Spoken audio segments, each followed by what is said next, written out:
Hello' students, তোমালোকৰ মাজত আকৌ এটা নতুন ভিডিঅ' লৈ আহিছোঁ। আজি এইটো ভিডিঅ'ত আলোচনা কৰিম অসমীয়া ব্যাকৰণৰ মষ্ট ইম্পৰ্টেণ্ট এটা টপিক হৈছে ৰচনা। তোমালোকে ভিডিঅ'টো শেষলৈকে চাবা। ভিডিঅ'টো যদি ভাল লাগে ভিডিঅ'টোত এটা লাইক কৰি দিবা। ভিডিঅ'টো প্ৰথমবাৰৰ কাৰণে চালে অনুগ্ৰহ কৰি চেনেলটো ছাবস্ক্ৰাইব কৰি দিবা। এতিয়া আহক আমি ভিডিঅ'টো আৰম্ভ কৰোঁ। মানৱ সমাজলৈ বিজ্ঞানৰ অৱদান। আৰম্ভণি। বৰ্তমান মানৱ জীৱনত উন্নতি তথা প্ৰগতিৰ অন্তৰালত থকা বিষয়টোৱেই হৈছে বিজ্ঞান। বিজ্ঞানৰ বলতে আজি মানৱ জীৱন যথেষ্ট আৰামদায়ক হৈছে। বিজ্ঞানে যে কেৱল মানুহৰ দৈনন্দিন জীৱনেই আৰামদায়ক কৰিছে এনে নহয়। বিজ্ঞানৰ নতুন নতুন আৱিষ্কাৰে আজি পৃথিৱীৰ লগত থকা অন্যান্য গ্ৰহৰ দূৰত্ব ক্ৰমে কমাই আনিছে, যাৰ ফলত কেইবছৰমান পাছত হয়তো মানুহ পৃথিৱীৰ বাহিৰে অন্য গ্ৰহৰো বাসিন্দা হোৱাটো সম্ভৱ হ'ব।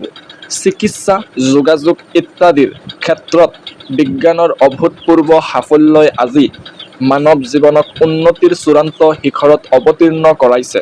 মুঠতে যি দিশতে চকু দিয়া হয় সেই দিশতে কেৱল বিজ্ঞানৰেই জয় জয় ময় অৱস্থা। বৰ্তমানো বিজ্ঞানীসকলৰ একান্ত সাধনা আৰু চেষ্টাৰ ফলত নতুন নতুন আৱিষ্কাৰ হৈয়েই আছে। চিকিৎসা ক্ষেত্ৰত বিজ্ঞানৰ অৱদান। বৰ্তমান চিকিৎসা ক্ষেত্ৰত বিজ্ঞানৰ নতুন নতুন যন্ত্ৰপাতিৰ আৱিষ্কাৰে মানুহৰ পৰমায়ু বৃদ্ধি কৰিছে। মানুহৰ শৰীৰত বাস লোৱা যি কোনো ৰোগেই আধুনিক যন্ত্ৰপাতিৰ সহায়ত তৎক্ষণাত মানুহক সুস্থ কৰিব পৰা হৈছে। আনকি টেষ্ট টিউবতো প্ৰাণৰ সঞ্চাৰ কৰি মানৱ সন্তান জন্ম দি এক অভূতপূৰ্ব সাফল্য লাভ কৰিছে। মুঠতে মানুহৰ শৰীৰত যিকোনো ৰোগ উপশম কৰাটো বিজ্ঞানৰ বাবে সম্ভৱপৰ হৈ উঠিছে। অৱশ্যে বিজ্ঞানে যে কেৱল মানুহৰ ৰোগেই উপশম কৰিব পৰা হৈছে তেনে নহয়। পশু পক্ষী, চৰাই চিৰিকটিৰ চিকিৎসাৰ বাবেও বহুতো উন্নত ব্যৱস্থাৰ সৃষ্টি হৈছে। যোগাযোগৰ ক্ষেত্ৰত বিজ্ঞানৰ অৱদান। বিজ্ঞানৰ ফলত বিভিন্ন যান বাহনৰ আৱিষ্কাৰে যোগাযোগ ব্যৱস্থা অতি উন্নত কৰি তুলিছে। বিমানৰ আৱিষ্কাৰৰ ফলত অতি কম সময়ৰ ভিতৰত মানুহে পৃথিৱীৰ যিকোনো স্থানলৈ যাব পৰা হৈছে। তদুপৰি ৰেলৰ দ্বাৰাও মানুহে দীঘলীয়া পথবোৰ কম সময়তে পাব পৰা হৈছে। যান বাহনৰ উপৰিও যোগাযোগ ব্যৱস্থাৰ ক্ষেত্ৰত বিজ্ঞানৰ নৱতম আৱিষ্কাৰ হ'ল ইণ্টাৰনেট। ইণ্টাৰনেটৰ দ্বাৰা মানুহে পৃথিৱীৰ যিকোনো স্থানত থাকিয়েই দূৰ দূৰণিৰ কথা বতৰা ধাবে ধাবে পাব পৰা হৈছে।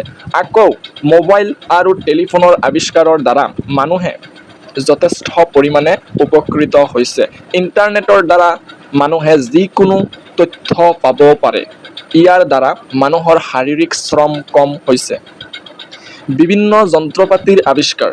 বিজ্ঞানৰ বিভিন্ন যন্ত্ৰপাতিৰ আৱিষ্কাৰৰ ফলত কল কাৰখানাবোৰত কম সময়ৰ ভিতৰতে বহুতো সামগ্ৰী উৎপাদন কৰিব পৰা হৈছে। ইয়াৰ ফলত মানুহৰ শাৰীৰিক শ্ৰমৰ প্ৰয়োজন নাইকিয়া হৈ পৰিছে। কম্পিউটাৰৰ আৱিষ্কাৰ মানৱ জীৱনলৈ বিজ্ঞানৰ এক অনন্য অৱদান। কম্পিউটাৰৰ সহায়ত হিচাপ পত্ৰ কৰা, বিভিন্ন তথ্য মজুত ৰখা ইত্যাদি বিভিন্ন ধৰণৰ কাম শুদ্ধকৈ আৰু কম সময়ৰ ভিতৰতে কৰা হয়। এইবোৰৰ উপৰিও ৰেফ্ৰিজাৰেটৰ, ৱাশ্বিং মেচিন, মাইক্ৰ'ৱেভ আদিৰ আৱিষ্কাৰে মানুহৰ দৈনন্দিন জীৱনৰ শাৰীৰিক শ্ৰম লাঘৱ কৰি এক আৰামদায়ক জীৱন নিৰ্বাহৰ সুবিধা প্ৰদান কৰিছে।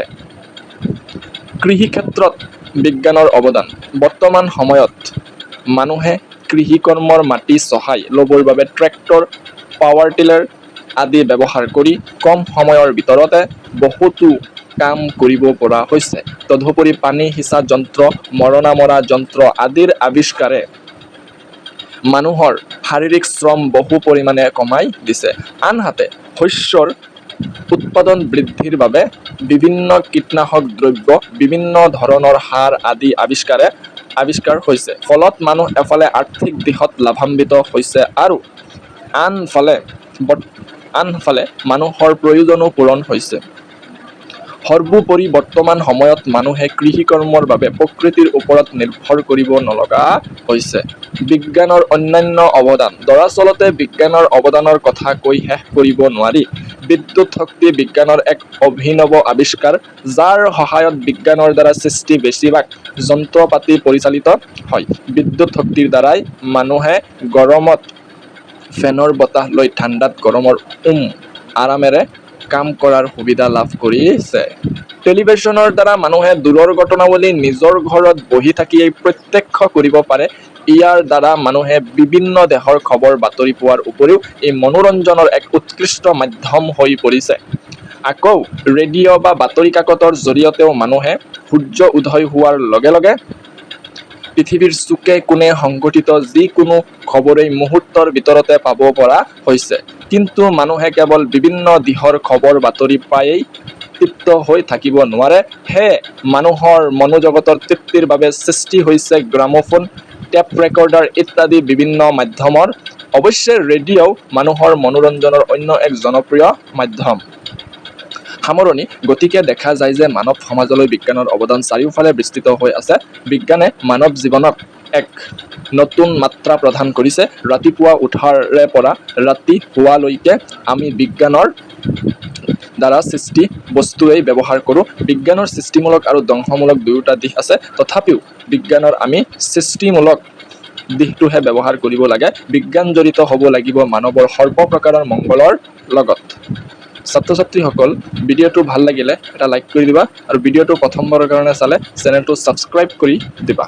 থেংকছ ফৰ ৱাচিং ভিডিঅ'।